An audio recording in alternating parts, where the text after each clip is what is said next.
Non. Il y a des plein de gens qui ne comprennent pas. Non, parce que toi, tu as une pensée, vous avez un courant de pensée, encore une fois, je le dis avec respect, hein, on appelle ça les catastrophistes. Non, c'est pas catastrophique, Mais si, c'est réaliste. Non, J'ai eu ces discussions interminables avec mes parents des dizaines de fois. En fait, ils ne comprennent pas pourquoi leur fils, bientôt ingénieur, refuse le job de rêve, la voiture de fonction et le gros salaire par conviction écologique et sociale. Et pourtant, je ne suis pas le seul. Des étudiants de grandes écoles qui refusent de travailler pour les entreprises qui polluent. L'élite quand même qui se pose des questions sur le modèle économique, capitaliste, etc.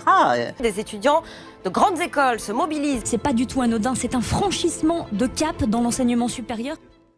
Nous ne voulons plus d'un quelconque emploi uniquement pour s'acheter un confort matériel ou simplement reconnu socialement, et nous n'avons que faire de l'étiquette de cadre.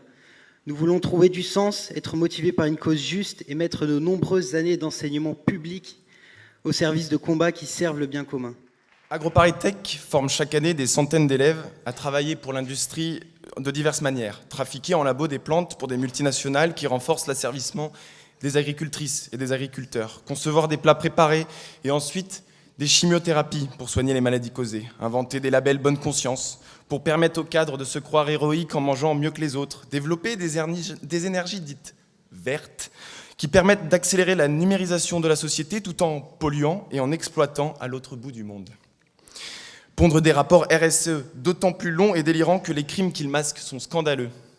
Ou encore compter des grenouilles et des papillons pour que les bétonneurs puissent les faire disparaître légalement. Ces jobs sont destructeurs et les choisir, c'est nuire en servant les intérêts de quelques-uns.